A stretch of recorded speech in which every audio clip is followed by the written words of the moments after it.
Así es, Rodrigo, un gusto saludarte y a tu audiencia. Gender backlash o retroceso de género es como le estamos nombrando desde una comunidad global que se interesa en el feminismo, también como política pública, y se refiere a una reacción visceral y castigadora de los avances en materia de género. Por supuesto, sus principales impulsores hoy son el presidente de Estados Unidos, Donald Trump, que ha cerrado los ministerios que tienen que ver con igualdad, y también Javier Milei en otro polo de nuestro continente.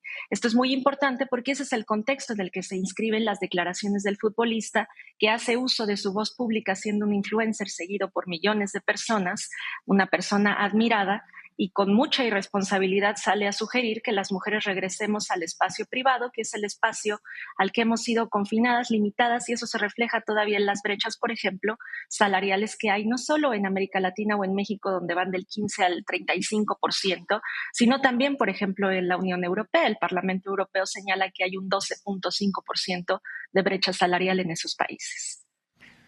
Bueno, Chicharito ha pedido perdón después de la polémica, pero más allá de si le parecen creíbles o no estas disculpas, ¿cree que la presión, social en una sociedad más concienciada ha podido ser clave para esas disculpas? Creo que lo detonó fue que se volvió realmente un escándalo mediático. Por supuesto, el que la presidenta de México, nuestra primera presidenta, la doctora Sheinbaum, se haya pronunciado en su conferencia matutina al respecto, también pues obligó a que hubiera no solo la disculpa pública, porque hasta ayer es que se presentan las sanciones de la Federación de Fútbol, cuando los dichos son de hace una o dos semanas, depende qué video miremos. Así que sí hay una presión social, pero aquí lo preocupante, Rodrigo, es cuántas de esas afirmaciones están, digamos, todo el tiempo permeando en el deporte, en las empresas, en la política, desde pues un espacio más bien privado, ¿no? En las sobremesas, en las propias decisiones corporativas. Aquí el escándalo es que lo hizo en sus redes y por eso se volvió viral. Pero ¿cuántas personas, cuántos hombres piensan así en lo privado y ejercen así su espacio de poder, sea, insisto, en la empresa, en el gobierno, en las organizaciones?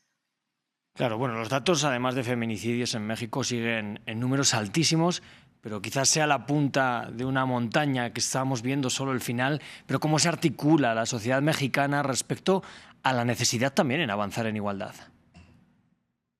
Claro, es la punta del iceberg porque lo que estamos observando son expresiones que están relacionadas con la violencia psicológica de género. En Ola Violeta tenemos un término que es el feminicidio emocional, que es una manera de nombrar los riesgos y efectos de este tipo de agresiones que se disfrazan, pues incluso de cuidado o de caballerosidad, como en su caso, ¿no? Él se pone una máscara de un hombre sensible para hacer parecer que le importa mucho nuestra felicidad.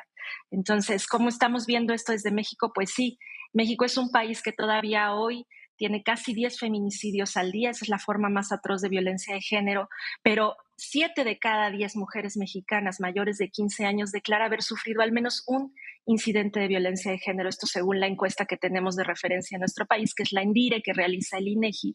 Estamos hablando de más de 34 millones de mujeres que declaran haber sufrido algún incidente de violencia y la mitad de ellas se refiere a violencia emocional o violencia psicológica, o sea que sí es muy importante, porque en estas expresiones se incuba el control, se incuba la asimetría de poder que luego va avanzando y no está tan lejos como podríamos creer del feminicidio material, que es una crisis real. Pues María Elena Esparza, solo le puedo dar las gracias por haber estado aquí en este espacio con nosotros.